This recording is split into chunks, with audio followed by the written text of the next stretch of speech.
Hello everyone, my name is Sutton the Wolf, and welcome back to Memories Dogma Code 1. It's been forever since I played this game. I've been caught up with a few other things, my computer's been having issues, and so I've tried to record this a couple of times, but it wasn't working. I'm going to see if it works out now. I think it should be fine, but we'll see. But yeah, it's been forever since I've actually gotten into this, so I'm trying to remember all the characters' voices, all their names, and all the what's been going on actually. If I remember correctly, we just got back from a fight where we should have died, but Reina, yeah, her name's Reina. She kept us alive with some kind of thing in a syringe, pen syringe thing, and we woke up and told her that we wouldn't have minded if we actually died.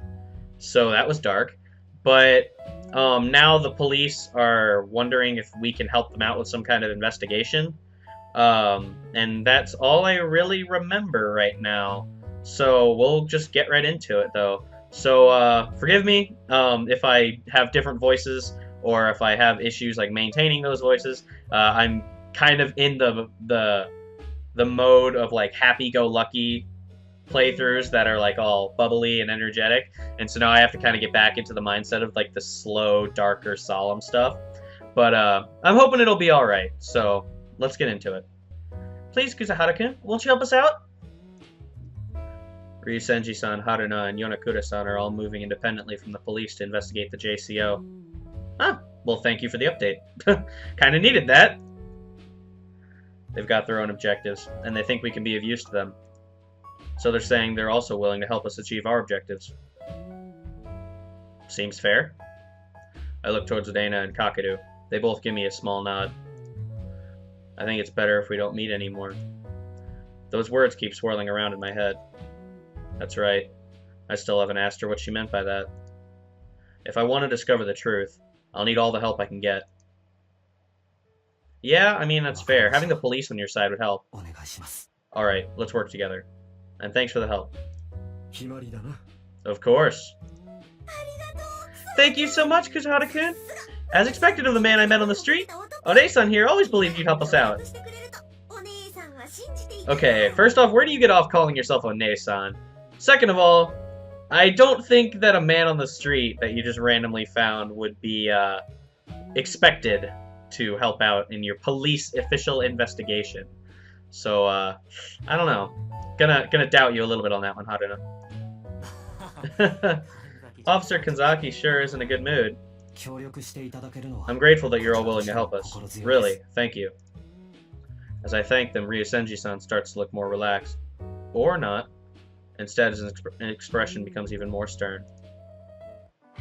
Ooh, music change. With that out of the way, there's something I must ask all of you. Okay. This morning, we got a report that someone breached the Connect Center's systems. Oh, I don't like where this is going. That was certainly us, wasn't it? Yep, that was definitely us. Kakadu's just ah! Kakadu and I exchange glances. That's gotta be us. Well, funny thing about that. You guys had nothing to do with that, right? Well, the answer to that question might surprise you. Ryusenji-san stares at me with a penetrating glare. Should I just come clean and tell him I have Sutton literally in the palm of my hands right now? Thinking about it normally, the answer would be yes. But... oh, okay. If we're working together, it's only natural to offer all the information we have. But if answering truthfully gets my MRD and Kakadu's laptop confiscated as evidence, then the day Sutton's memories get wiped out is getting closer and closer. But can I really lie to him right after I told him we'll work together? And if it got found out later that I lied to them, Ryusenji-san and Haruno would definitely hate me. I've got to think. What's the best answer to give here? Probably hasn't even been a whole second, but my mind's gone through so many different scenarios already. Just tell the truth, honestly. I doubt he will, but seriously, that's what I would do. You're making an enemy of the police. That's not a good idea. I softly touch my MRD and reply. Of course not. God damn it, dude. You literally just told him you're gonna do this. They're splitting from the police and going on their own investigation And this guy's just like, oh no, we did something bad and we're not allowed to tell you. It's like, come on, man. Play your part. That's the only answer I could give. Is it really, though? This guy's been Hiroki's been making me kind of upset. Because if I remember correctly, he, like, told Reina that he didn't mind if he died and that she shouldn't have saved him. And, like, that got her mad. And that kind of made me mad, too. Like, I was hoping that would be kind of like a launching point for Hiroki and Reina to, like, understand each other better or something. But, like, gosh, come on, man. At the very least. I can't afford to tell them the truth right now. Of course, we were trying to find some way to access Sotono-chan's memories again, but we haven't been able to find any way to do it yet. Oh, Kakadu. At least he's, like, smoothly backing me up. Kakadu backs me up, playing along with my lie. I see. Just wanted to confirm, just in case. Sorry. Oh, he's gonna trust us wholeheartedly now, isn't he? I feel bad about that. Ryusenji-san seems satisfied with our answer and stops with the questions. Thank God he didn't see us conversing with Sotono. For now, it'd probably be best not to talk to her for a while. Yeah, no kidding. Oh, I forgot about you! Akane, forgot about you. Now that you guys have reached an agreement... Akane suddenly throws a blanket at me. Ah! Hey! It'd be best if you slept some more, Kuzuhara. Your clothes are still being dried, so you'll have to sleep half naked. Oh, I'm half naked? Okay, fair enough. I like her, she's cute. And she seems like she's got a level head. I look in the direction that Akane is pointing and see my t-shirt hung up next to the mini-kitchen. This truck has a mini-kitchen? Jeez. She must have washed it to get rid of all the blood that got splattered on it from my fight with that guy. Despite how you look, you're a pretty kind person. Little rough around the edges, though. Nice. Well, sorry, I'm not a saint. The rest of you want to sleep, just pick a place somewhere. If you want to take a shower, there's a bathroom behind the door back there. I like her. I like her. She's cool. And Amamiya. Don't peek. Why just me? Because your face looks dangerous. Well, you know, I'm honestly surprised they didn't talk to Hiroki about that because he's the protagonist. But alright, that's cool. That's mean. What do you mean by my face looks dangerous? That's prejudice. I'm being oppressed here. I am a white blonde male and I'm being oppressed. Oh, I'm sure it's just that anime thing where like every character look like a lot of the anime characters look white, but they're actually like Japanese. Or it's interesting. Like you look at a lot of anime characters and you just assume that they look like white skin, but like they're supposed to be Japanese, so they're supposed to be like not white. And so it's really interesting. Actually, that's something I realized from watching anime so much.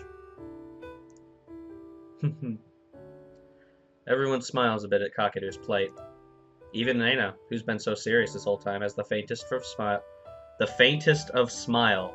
Dang it, game. You were doing so good with grammar errors, if I remember correctly. She has the faintest of smiles for at least a moment. Seeing that somehow makes me feel really relieved, and for the first time in a while, I feel generally sleepy. Or genuinely sleepy. The moment I lay back down on the sofa, I can feel the strength leaving my body. I'm turning the lights off! And without Akane ever even getting up. Ooh, fanciness. The lights just turn off. I wish I could do that! Akane's MRD probably has the control system for this truck on it, too. The moment the lights go off, the whole truck falls silent. What, was the truck making noise? I don't know. Maybe it was on or something? I don't know, it seems to not make sense to me. After a while, you can hear the steady breathing of sleeping people. Everyone's had a rough day. While listening to everyone's steady breathing and the faint sound of insects chirping outside, I raise my hand up towards the ceiling. I still can't believe what happened to my body. I wonder what'll happen to me from here on out. That evening at the Connect Center and what happened in that lounge. Sotono, who's come back as an amalgamation of her memories. The explosion at the station, and Akane and Emma. The mysterious man that appeared in my death at the hands of his arm blade. Then I was brought back with the power of that medical microchip that has some pretty crazy side effects. I get insane physical strength, but at the same time, it feels like there's electricity flowing throughout my body. Did these guys just, like, realize I was doing a YouTube video and that I just started a new session? Like, this is a pretty, like, detailed representation of what's been going on so far. Like, it feels like one of those episodes where it's like, previously on Memories Dogma, and it's like, giving an entire recap of what happened. Like, that's actually kind of useful for me here. But that's really uncanny with its timing. That's cool. The sensation I felt when I punched that guy is still coiling around my fist. I feel like I missed one there. Did I miss one? No, I guess... yeah, I didn't miss one. Okay. I thought I did for some reason. The feeling of punching a huge rubber board. What happened to that guy I punched with my left hand? Right hand. That blatantly says right. I said left. Jeez. Did he die? Did I kill him? Have I become a murderer? I didn't ask for details on what happened to him, so I don't know. All I know is that Reina carried me back to where everyone else was. That's pretty impressive, considering I'm like a... I'm a high school student, right? So I'm like a... I'd imagine I'm a pretty decent-sized guy. And she seems pretty small. Like, that's pretty impressive. Now that I think about it, that's the first time I've ever hit another person in my entire life. It's pointless to keep thinking about it. There's still too much I don't understand. There's just too much stuff that happened today. I take a deep breath and clear my head of all my questions and doubts. I'll try talking to other people about them tomorrow. I curl myself up and close my eyes. I can feel the tension I've been holding all day finally unravel as my body sinks down into sleep. So is, like, all of this, did I hear that right? All of this has happened in one day? Like, that's pretty crazy. Ooh, are we dreaming? What the hell? As I open my eyes, I instantly squint at the bright light that assails me. What is this? What, am I ascending to heaven? Is that what's happening right now? My surroundings are completely white, so much so you can't even tell the floor, walls, or ceiling apart. As my eyes adjust to the light, I try to get a better look around, but all I see is an endless expanse of white. How do I even know this is a room? I could just as easily be inside a giant hole. Oh, what the hell? While I'm thinking about such pointless things, the outline of a person starts to come into view. Is that Sutton? Yep. That figure I know is one I know well. Why are you suffering so much? That voice is one I know well too. The figure doesn't appear to possess any physical form. It's more like an amalgamation of millions of tiny particles. Countless numbers of particles colliding with each other, creating new particles, and in the process of it all forming into the shape of a person. Even though I'm right here. Her voice is filled with sadness. A collection of particles shouldn't have a face, yet for some reason I feel like her expression is filled with sorrow. Is it not good enough to just have my memories? Am I not me without a body? Aw, come on, don't bring that on me right now. I'm going through some shit. Now her voice is tinged with irritation. It felt as if she's asking not just me, but herself as well. Is that... She said something. What? You guys heard her say something too, right? Is that supposed to be her saying that's a nostalgic nickname, or is that me? I don't know. Alright. Maybe they missed a line or something in the translation? I'm not sure. Once again, I find myself unable to say anything. Every single time, I always end up being unable to do anything. That sad expression fills her face again as she begins to melt into the white scenery. Then the world is filled with a blinding white light. Ugh! Sorry, I had to give a little anime, like, gah, kind of thing. Giving into the brightness of the sun, I open my eyes and see the morning light pouring through the window. And we'll see what this day brings on the next episode, guys. That's going to do it here for me today, everyone. Thank you so much for watching. Leave your thoughts and opinions down in the comments section below, and I will see you guys next time on Memories Dogma Code 1. Looking forward to getting back into this one.